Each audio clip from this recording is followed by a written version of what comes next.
Hi, welcome back to Pure Crack, the podcast from Sláinte Theatre. This episode, it's not weekly.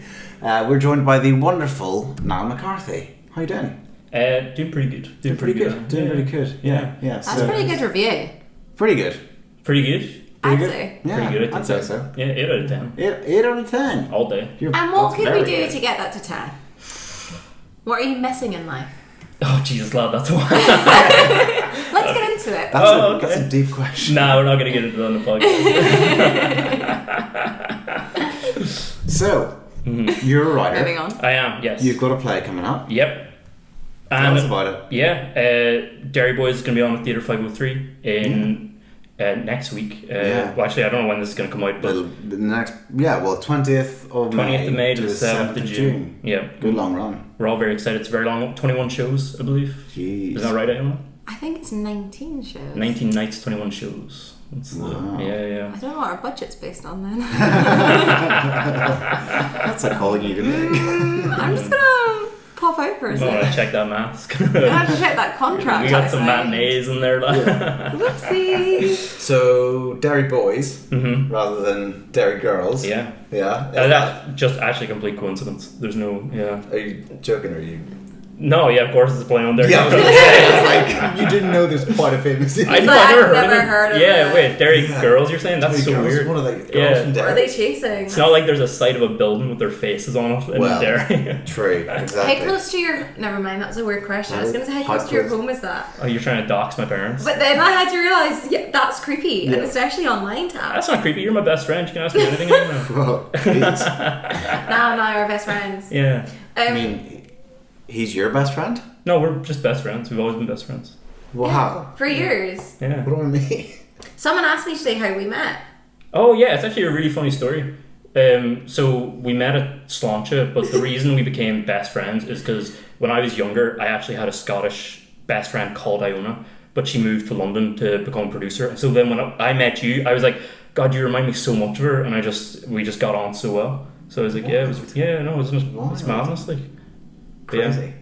Yeah. And she saw my work on at Sláinte, she fell in love with my writing. It was a really beautiful play, and so yeah, we've just been best friends ever since, really. Wow. Best It's a really beautiful play, was it? It was you wrote. really beautiful play. Yeah, What really. play was this? This is a play. I think it was called Tiernan Og at the It time. was turning up. Yeah, which then became Second ever scratch night. of Sláinte. Yeah. Yeah. First ever run out of Tiernan Og, which was then on at the Reboot Festival at Barons Court, which you mentioned cool. earlier. Yeah. Just in September there, under the name Motherland. Now, do you want to hear the mad story about this play? Go for it. This has nothing to do with Derry Boys, but I tell No, people hey. this is mad. So I wrote that play back in like 2020, and it was about my grandmother, and it was about, in the play, it's about the funeral of a grandmother. It's about the wake of a grandmother. My grandmother had not. She was alive, but it was about her life. How did she feel about you killing her off in a play? Oh, she never knew. She never Okay. knew about Golden, but because it wasn't on. Then in September, the night she passed away, I got the email saying, "Oh, we're going to put on Motherland at the Reboot Theatre for this festival." Mad. Isn't that crazy? What a confusing night emotionally. Yeah, weird. Well, actually, I mean, to be fair, I went through it was like I got the email that night, but I wasn't checking my emails that night when it happened. I was I saw the next day. You were like, oh, hi. Mad. Alright, but just a mindset of you there. Madness. Yeah, isn't that weird? So where did Derry Boys That come is from then? crazy. Derry Boys just came from. I don't know. Do you know where it really came from? Was I had because I did stand up. I did stand up for years, and I had so many jokes about being Irish, being from Derry, and it was just kind of a vehicle for me to squeeze all those jokes into. And then when the opportunity with Theatre 503 came up for their Rapid Right Response program, I had Derry Boys on as a 10-minute piece, Right. and just the response it got was I've never had a response to a piece of work like it before. The closest I can equate it to is I once won a stand-up comedy competition in London in front of a crowd of 300 people, and it was that incredible feeling. The response to Derry Boys was better than that. People were it was madness. I'd never experienced it. And so then after that, obviously, Andy, who directed it and is directing this version, he messaged me and was like, "Hey, we should do something with this, like you should write a full-length version. Yeah. And I was like, yeah, lad, I've already started like 100% writing a full-length version of this. Yeah. And do you know who else was a huge, she doesn't really get the credit for it because she isn't a part of it right now, but at the time at Theatre 503 there's a woman called Jade Lewis who was the Carn Associate Artistic Director, I think. And she loved it and she believed in it from the start. And she essentially acted as like a script editor. Like I would be in touch with her throughout the year. I'd let her read drafts. She'd give me notes.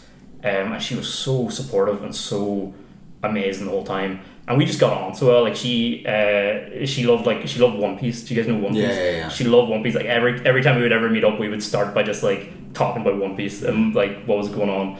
And she was from like South London. She had the funniest. Like I love the accent and stuff. And she was talking about like, oh, have you read the latest article? Like fucking Oda's been straight bullets since Egghead started. And I was like, oh man, she's such a way. Like Yeah. But yeah, so she deserves so much credit for Derry Boys. Like she's amazing. I didn't even know that. Yeah, no, because she was just with the theatre, and then she hasn't been with 503 for I think maybe like a year and a half. Yeah. So, but in terms of like getting Derry Boys off the ground, she was instrumental. Brilliant. Yeah, for sure. Well, because I mean, the first time we met was the rehearse reading. That's right, actually, yeah. Because I just sent an email to Sláinte, and then I hadn't met you at Sláinte, so I had no idea who you were when you came up. Yeah, You were quite fresh, right? That was then. pretty new from when I come on. Yeah. And you and Carrie couldn't get to it, so I was like, okay, I'll go. Yeah. I don't know why I wasn't there. Like maybe it might have been Circus. Can't remember. I wasn't in Circus, but I don't know where I was. I don't know. I wish you'd been there. I remember like looking out into the crowd, like, oh, where's everyone? Because we're best friends.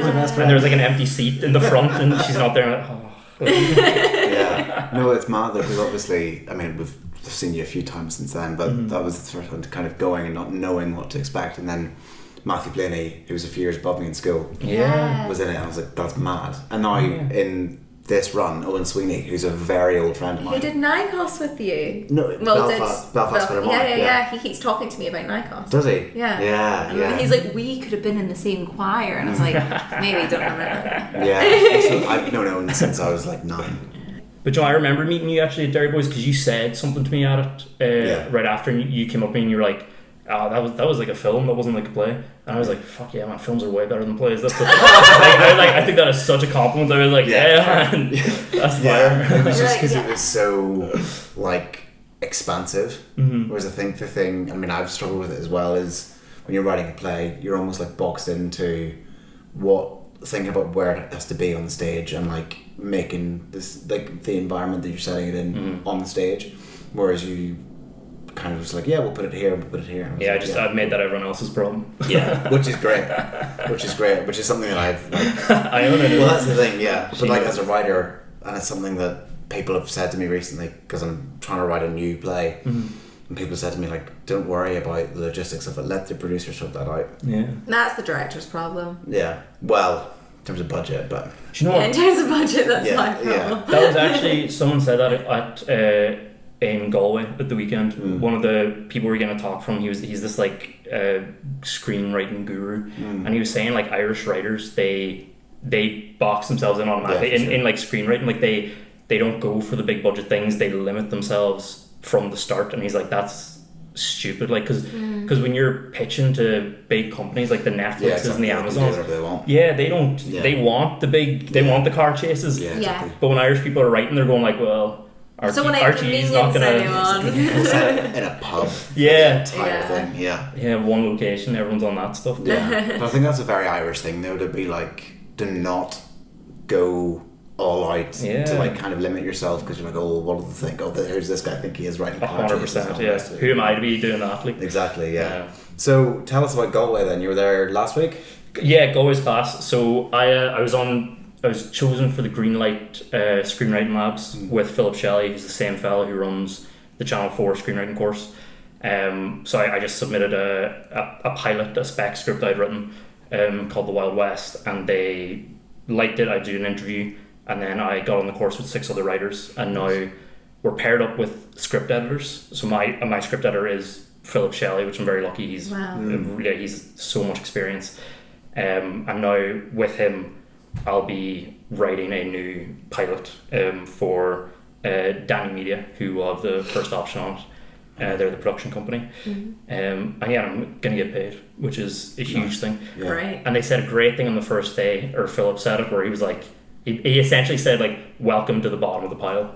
Yeah. Like, he was like, you're now the lowest ranked writers in the country, but you are now ranked writers in the country. Like, you're going to get paid, right? And that was so validating for me, like, because I did not go on the course being like, I've made it, I've got on this course, everything's, I was fully in there just going like, I'm finally at the start line. That's amazing. Yeah. Do you know, that's how I really felt. That's amazing. Yeah. Yeah, because that's always the thing. It's like, at what point can you safely call yourself a writer, an actor, or whatever?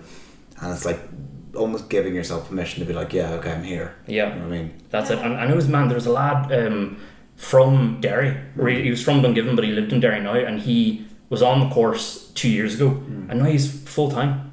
Like, he's been writing for Casualty, he's been writing for other TV shows. He had one of his scripts was on the Brit list, which is like do you know that's like the list of all the unproduced scripts, like production companies vote on like, this was the best script we've read but didn't want to produce. Wow. And they all get added to a list, and he had a script on that, like, and he's like, and to be like, to have someone like that just 2 years ago who was on this course and is from where I'm from, Sure. madness. Like it was so just like, oh, this is real, like, I can do this.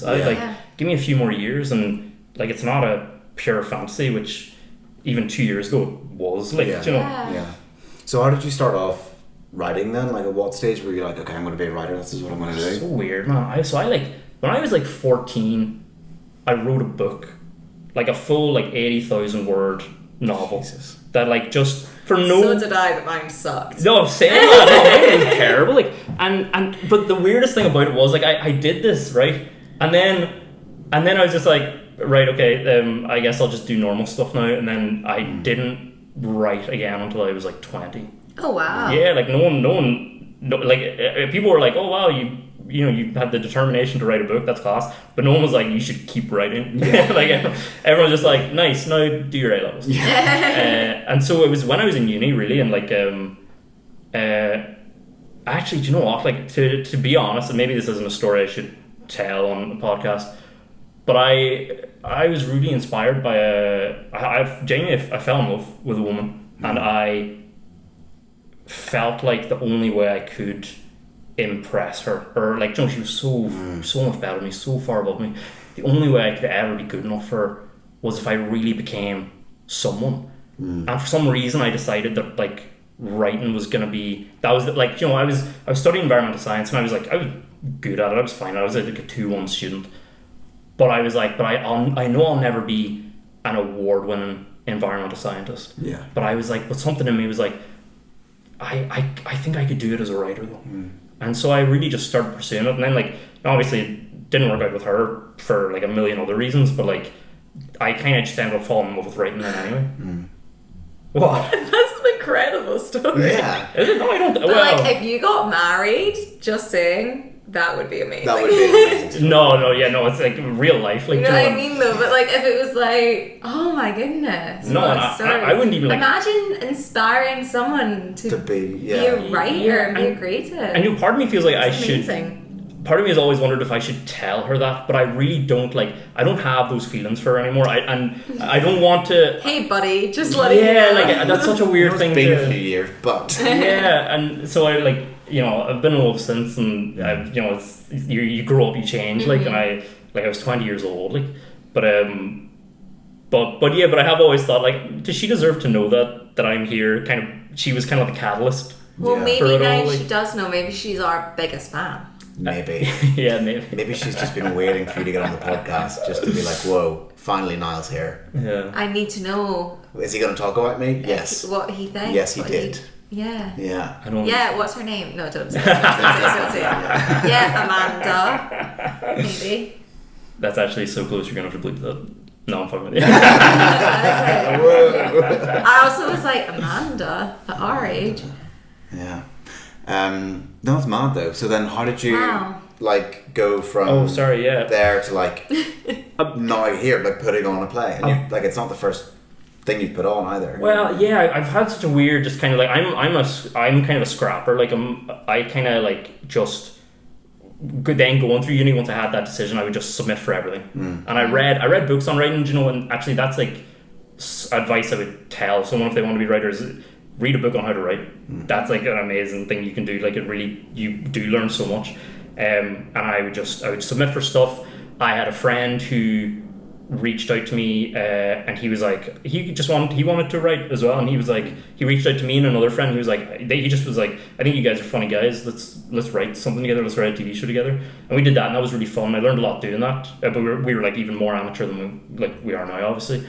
And then I started doing stand up as well, and stand up was a huge part of the like bridging the gap, because I suppose because you're writing in a different way, but you're still writing when you're doing stand-up, you know? Yeah. And in a lot of ways, I think I'm a better stand-up than I am a writer. Okay. But I think just stand-up as a I don't know, as a medium is so much more competitive.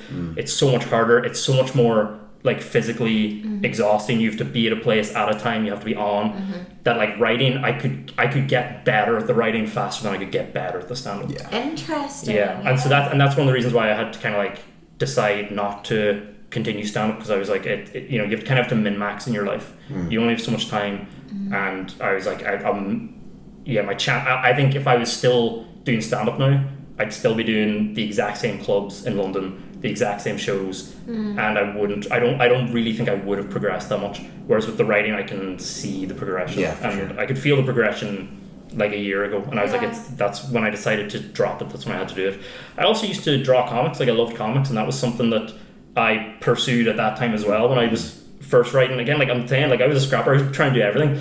But then comics as well, so time consuming, insanely time consuming. Like I just had to, I had to give that up. I gave that up in 2020 after like the pandemic. I was like, there's no way I can do this as well. And I have that with so many things as well. Like sometimes you take notions, you're pure like, oh God, I'd love to learn to speak French. I would love to learn to speak French. And then I'm like, now who do you think you are? Like, you're not even doing the things you want to be doing. Like, you're not even a writer yet, you know. Where do you think you're going trying to learn French? You could be a French comedy writer, though. Do you know, and there is a gap in the market for that. I've thought about that. Yeah. Well, not in France. Here there is.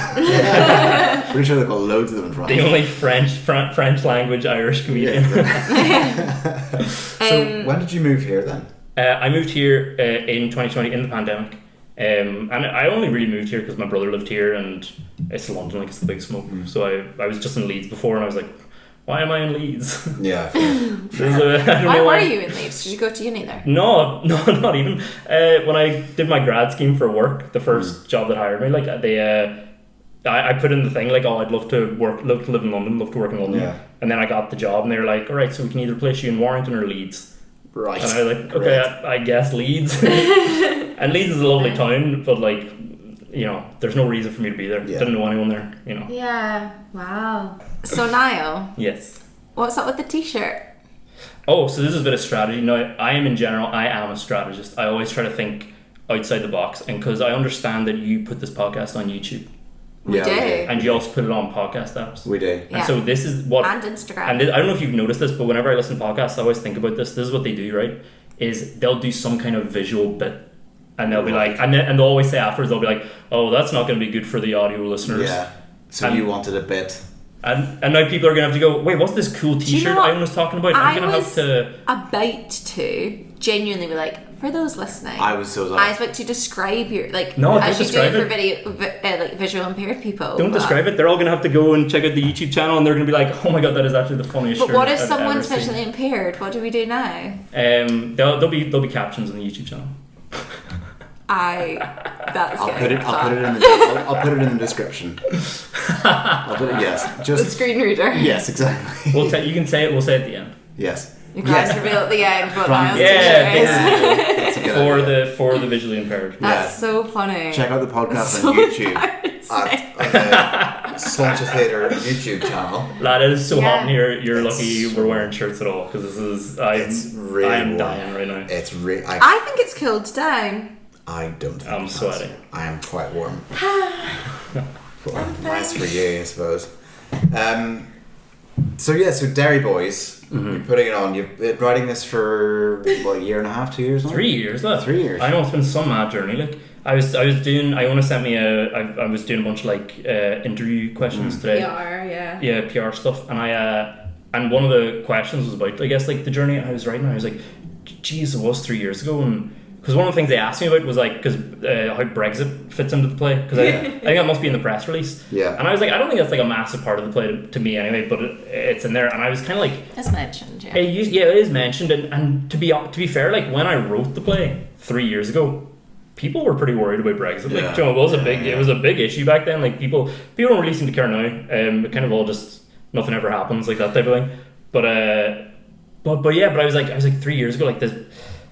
I was a different person when I started writing Derry Boys, like, and the things I've learned about even just like about writing, like how much better I've gotten at writing since. It's so weird to be like writing it now and being like, I would have come at this a completely different way if I had written it now. But also a huge part of it, because it spawned from the 10-minute piece, and the response it got was so good.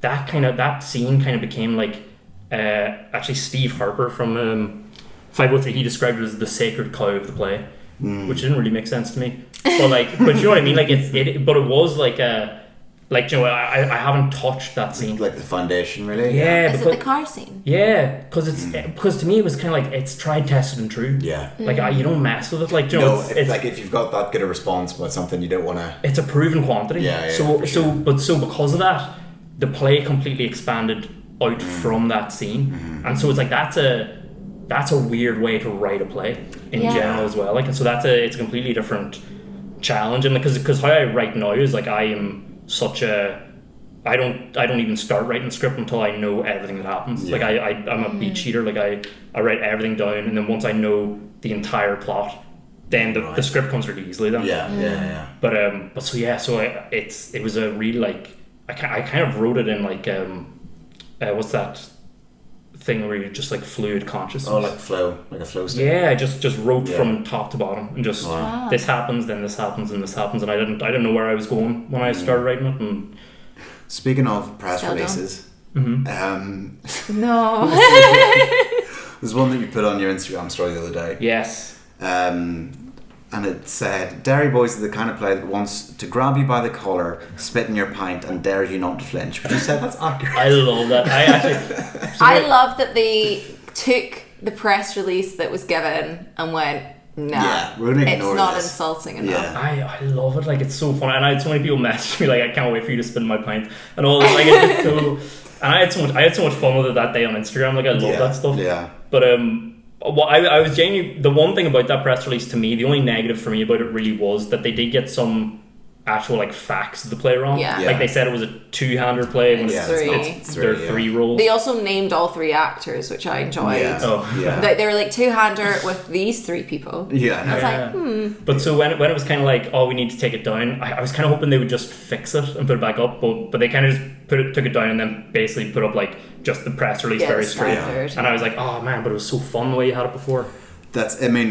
There's some absolute cracker lines, such as running at Theatre 503 from 20th of May to 7th of June. This raw, politically charged two-hander is already shaping up to be the most blistering examination of Irish identity since someone last yelled Chucky Arla in a London pub. That's true. That's actually true. That's the thing. They're spitting bars. I think my favourite thing is I read it, or like a friend of ours read it and then said to me, it's like they came to the show and hated it, but the show's not been on yet. Like, it was so insane. Something you said on your Instagram stories. It was like they've just listed everything it isn't. Yeah, there's a real something in there about like just they kind of just like were spamming stereotypes about it. And it's a weird thing. And kind of part of what the play is about is like, fair enough, you can kind of get away with that with the Irish, but like there are things that if it was a play about something else, there would have been serious consequences for whoever wrote that. Like, but you can kind of, I know, it's kind of funny. Like. But I'm really looking forward to it. Obviously, I haven't seen any of it since the first reading, which was, more than a year ago. So I'm really excited to see. I saw it today, if that helps. Well, I would hope so, seeing as you're the producer. I was there. They did it. I watched some of it. But I'm really, really excited to kind of see how it shapes up, because obviously it's something that I'm interested in, having been from Ireland, Northern Ireland, whichever way you want to spin it. Which obviously is such a core question of the play as well. It's about identity, especially being from Derry. Yeah. When it's so divisive. Yeah. Like, it's literally the name of the place is changes depending on your views. And that's like that. And that's the metaphor for being from Derry. Is you're literally like, it's the duality of man. Like, and it's. But that's the thing. Like you meet someone, and you ask where they're from, and if they say Derry, you know which side they're on. If they say Londonderry, you know which side they're on. It's like, it's that thing of Spell Hospital. Yeah. It's like so, and that's something I'm really because Spell Hospital. So Protestants say H, Catholics say H. Where's the toaster? Yeah. That's also, but then as we've gathered, doesn't really work for me. Yeah. Wait, why doesn't it work for you? Because I'm Catholic, but I keep my toaster in the cupboard. Man. And my sister, who is Protestant And lives in Belfast, I'll send her address later, keeps it on the counter. So just role reversal. Cross community. Oh my god, That's so strong. I know, wow. that's so beautiful. brave, yeah. Wow. Hands across the divide. Barricades, yeah. Yeah, exactly. Anyway, whatever we were talking about that's gonna make the I can't cut. actually remember what we I have a question for Niall, but I've actually forgotten it, but I've been thinking about it for hours. No, I have a question for you first. Okay. Well, it's my episode, so that's kind of rude, but okay. I'll allow it. What have you booked a ticket for? Have you booked your I ticket? haven't booked a ticket. Right, Kara's I booked their ticket. assumed I was getting a free one, but no,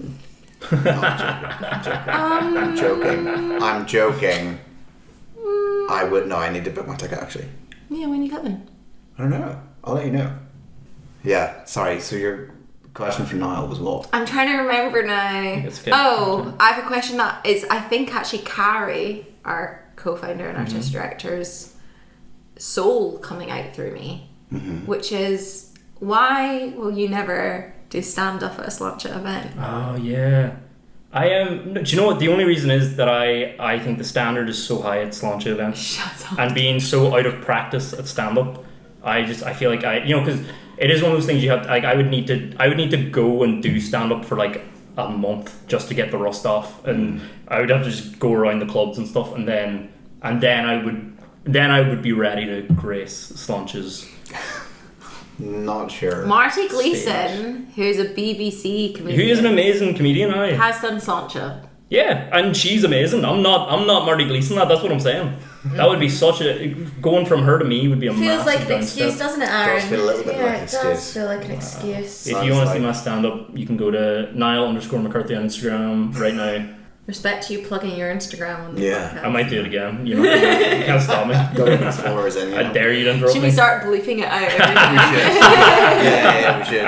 It's like when I say the village's name, Yeah, we were yeah. like, we can't let it be in the edit. Oh, yeah, so they're really into my stand up. They really want me to do stand up. Yeah, they're really upset you don't do stand up for us. Oh. They've asked you multiple times, I believe. But especially because in the Paddy's Day thing, you wrote like a stand-up-y bit. Yeah, I wrote a monologue and then I made Matthew do it. Yeah, exactly. Yeah. Yeah, because I'm not performing anymore. Yeah. Would you ever be a comedy writer? A comedian writer? 100. Yeah, if someone's gonna pay me, what am I gonna turn that down? No, 100%. I'd do that. Yeah, I'm good at jokes. Like jokes are pretty. It's a different kind of writing, but Yeah. like you can bang out loads of jokes. Like So when you are writing, do you feel more inclined towards comedy then, or because your a lot of your background's in stand-up? I actually, I've recently been finding drama a lot easier to write and screenplays a lot easier to write because it's kind of different. I can't comedy is kind of like maths and drama is just like it's kind of just art. Yeah. Like you can just flow with drama. But I think what I always think about is I write things that are inherently funny. Like the dramas are always funny because I think I want to write realistic dialogue. And I think realistically, in real life, people are always trying to be funny. Yeah. And so people are just funny all the time. And so that's what realistic dialogue is. It's always that's funny. a good point, actually. Oh, I've never tried to be funny. I just inherently am. And you're the funniest person I know, so you're I my know. best I friend. thought you might say Yeah. that. Anyway, we'll move on to the questions because we have spoken already for ages. Okay. How many ages?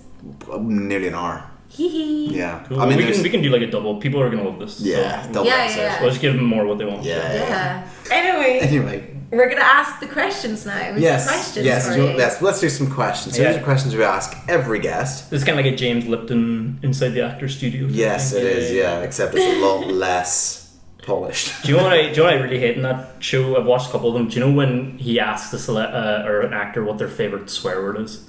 Uh-huh. Do you know what? Whenever an actor says, they'll do this thing and that's exactly they look at the crowd, they're all like, can I say it? Fuck. And the crowd goes crazy. That's the cheapest. That annoys me so much. So, what's your favourite swear word? just about to ask that. Oh. Actually, do you know what my favourite is? I once knew... it is a variation on fuck, which I think is fair. But I once knew this Belgian girl, and English was like her third language, and the swear that she like grabbed onto is she said it all the time. She would call people shit fuckers, and it's so like it's such like ghoulish overkill of a swear word. Like That's so funny. it makes me laugh every time. Like you shit fucker. That's so good. It's brutal. I might start using that. What's your favourite swear word? Ooh. It's a good question, isn't it? So, favourite swear word? Cock, maybe. Oh. Just like That's a funny one. That's a funny not even like bad. You really enjoyed saying But that. just, there. I think it's just a really fun word to say. You really had it in your mind. Just Come on. calling someone. I wanna. What? You really had cock in your mouth. Come on. No, Come but on, Iona. Nice. No, but like It's a stand-up all the comedian. words, you know, you really enjoyed. No, but it's just a saying really it. fun word because it's so plosive. Not plosive. Yeah, it's not you really- plosive. It's I don't know what the word is, but it's just the double K sound. It is the double K, the hard consonant K sound. It really does. Cock. It hits the ears. like- Lovely. What's your favourite Irish or Scottish saying? There's so many. Do you know what I was thinking about when you sent me this? I was thinking about like there's so many that you probably say and you don't even Yeah. clock them at all. Yeah. But other people always and it kind of annoys when people clock when I say good luck as goodbye because that's like but because they only ever do it, it'll be like months after I've known them, and they'll be like, "Did you just say good luck? Did you mean goodbye?" And I'll be like, "Lad, I've said that to you every time we've said goodbye since I've known you." And I you're quite only like that clocking as a fair. Is it not? Good luck. Yeah, good luck. It's nice. Like I think my favorite though is one I use it all the time, and it comes from my friend's ma, and it kind of got introduced to our group of friends. I know we all say it all the time, but it's a really useful phrase, and it's you'd rather be looking at it than looking forward. Yeah. And it's just anytime you're about to leave the house, and it's like, should I bring my umbrella? And it's like you'd rather be looking at it than looking forward. That's so fun. And I'll go and grab it. Yeah, That's a good one. and it's real world application. That's such a mum thing to say. Yeah, it is. Yeah. Well, now it's a McCarthy thing to say as well. The big man. The big G.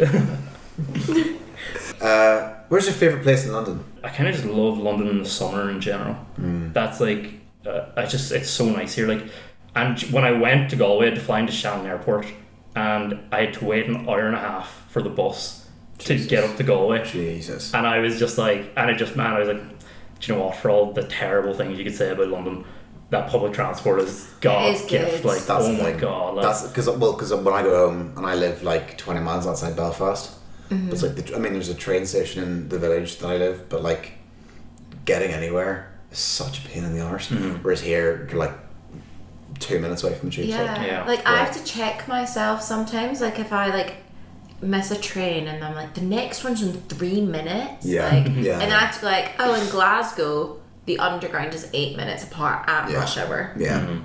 And then I'm like, and I grew up in a village where there are like no buses and the trains are like every hour. Yeah. And I have to be like, you know what, this is fine. you in Hollywood, love. And I used to have to like walk a mile to that train station. Do you know what I mean? Or like, so it's like I can get over this.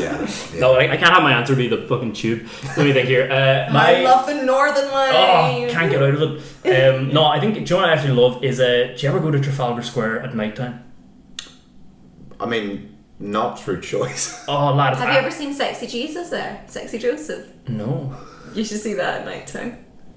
What is This is a man who looks like Jesus or Joseph. He looks like Joseph. And it is quite sexy. Joseph looks like. No, Joseph it's just had a beard It's their and- Christmas market. Oh. They have a nativity in a big glass box. No. And Joseph is like... I have the photos and I'll find it. You've got photos. It's a wooden creature, so I'm Oh, I thought it was a guy. No, I thought it was a real Well, life it's guy. a wooden man. And do you say you call it Sexy Joseph? Is that what you just said? Sultry. You said sexy. You did say sexy. But You're sultry is rewriting also this equally as gross. Sensuous? Is that? Sensual. Sensual? Joseph? Sensual? Okay. Sensual? Sensuous? I don't know. I'm not sure in the etymology. I'll find it. We'll But put it in the video. Okay. No, we won't.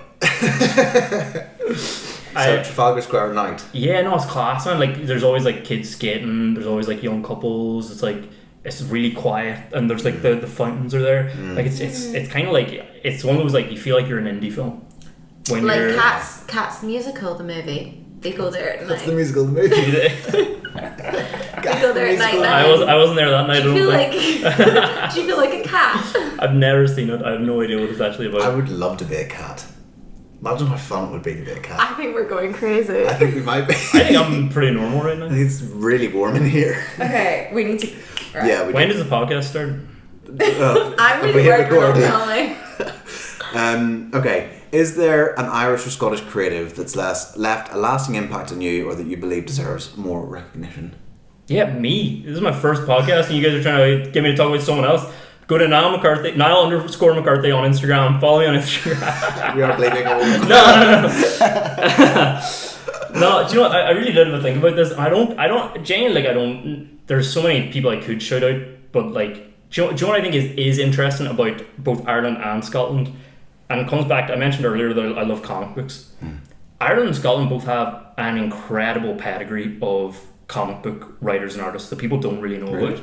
So Garth Ennis is from Belfast, who wrote Preacher and The Boys, which is now one of the biggest comic book properties in the world. Grant Morrison is from Scotland. I think he's from outside Glasgow, or he might be from Glasgow.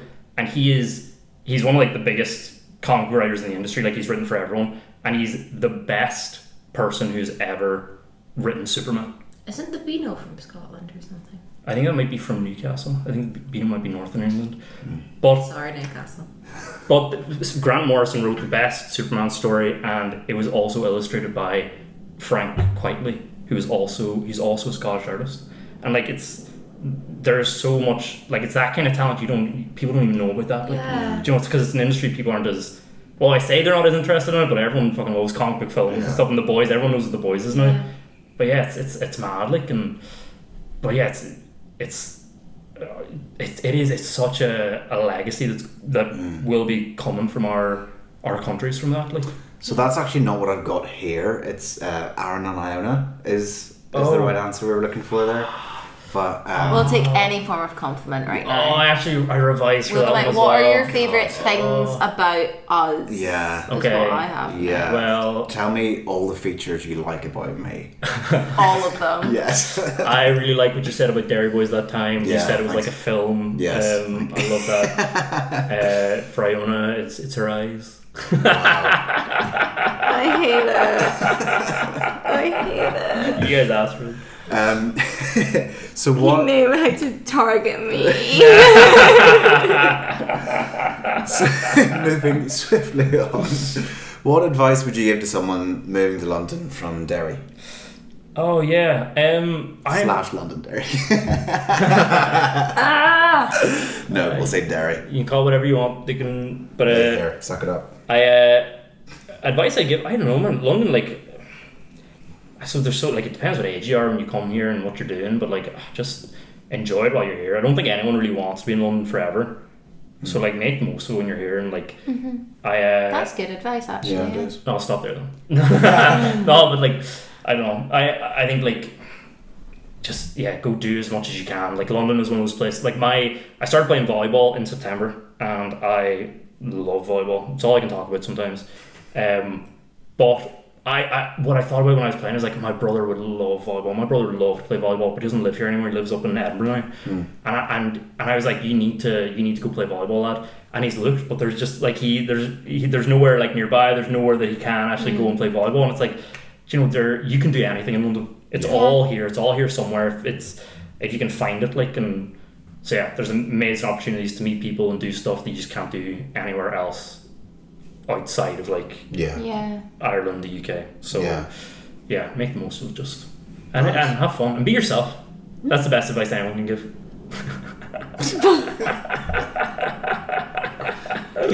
And be yourself. Be yourself. Be yourself. Have fun. Yeah. Okay. Last but most certainly not least, how does your heritage influence your work? Oh.